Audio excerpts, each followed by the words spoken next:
আটা, ময়দা, চালের গুঁড়া কিচ্ছু লাগবে না। তালের তৈরি এই চমচম পিঠাটা খাওয়ায় শুধু জামাইয়ের মন না, পুরো পরিবারের মন জয় করে নিতে পারবে। নরম তুলতুলে পুর ভরা এই তালের পিঠাটা এতটা বেশি মজাদার এবং সুস্বাদু যে প্রথম দেখাতেই আপনার নজর আটকে যাবে, আর খাওয়ার পরে জাস্ট প্রেমে পড়ে যাবেন। যদি দেখেই ভালো লাগে তাহলে অবশ্যই বানিয়ে নেবেন। চলেন দেখে নিই কীভাবে বানালাম। প্রথমে আমরা এখানে বড় চামচের 1 চামচ তালের গোলা বা তালের পিউরি নিয়ে নেব। সাথে নর্মাল চায়ের কাপের 1 কাপ পানি, স্বাদ মতো লবণ, 2 চা চামচের মতো ঘি দিয়ে দিলাম।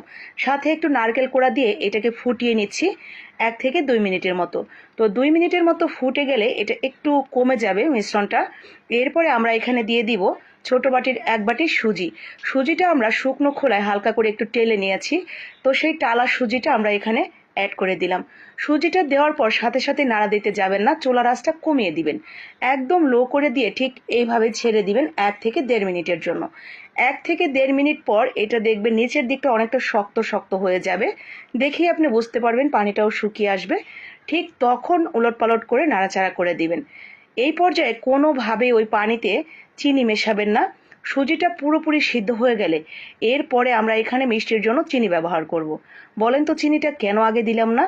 চিনিটা আগে দিলে এই সুজিটা সিদ্ধ হতো না, একদম ওইভাবেই দানা দানা হয়ে থাকতো। নরম হতো বাট দানা দানা ভেতরে সাদা সাদা হয়ে থাকতো।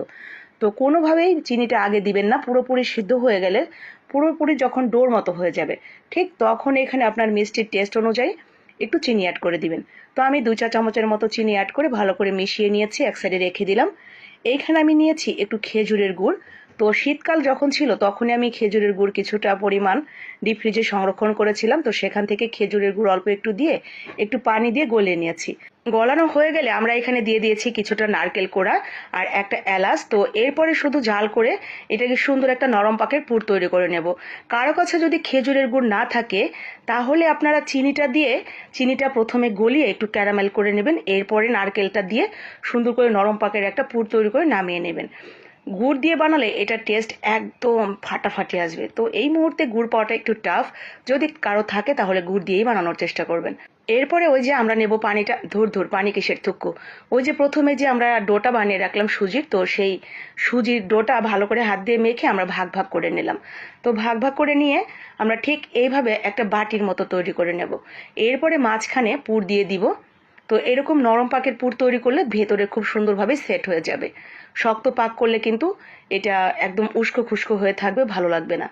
আর নরম পাকেরটা খেতেও ভালো লাগে। পুর দিয়ে জাস্ট এভাবে মুখটা বন্ধ করে হাত দিয়ে সুন্দর করে চমচমের মতো শেপ দিয়ে নেবেন। ব্যাস। এরপরে আমরা এখানে নিয়েছি কিছুটা গুঁড়া দুধ আর নিলাম আর একটু ঘি। ঘি দিয়ে গুঁড়া দুধের একটা ইনস্ট্যান্ট মাওয়া তৈরি করে সেই মাওয়ার মধ্যে আমরা এটা গড়িয়ে নেব। তো এই মাওয়াটার জন্য খেতে কিন্তু আরও দুর্দান্ত লাগবে। তো অবশ্যই একটু গুঁড়া দুধ নিয়ে ঘি দিয়ে মেখে এভাবে গড়িয়ে নেবেন। ব্যাস। আলহামদুলিল্লাহ, মাশাল্লাহ। এটা দেখতে যতটা চমৎকার, নরম তুলতুলে, দেখেই খেতে ইচ্ছে করে। আর ভেতরটা মাশাল্লাহ মাশাল্লাহ, দেখার সাথে সাথে মনে হয় যে আমি নিজেই খেয়ে নেই সবগুলো, কাউকে আর দিচ্ছি না। আর খাওয়ার পর জাস্ট প্রেমে পড়ে যাবেন এই তালের তৈরি চমচম পিঠার। তালের সুমিষ্ট ঘ্রাণ, সেই সাথে এত মজার। ভালো লাগলে বানিয়ে নেবেন, লাইক কমেন্ট শেয়ার করে দেবেন সবার জন্য।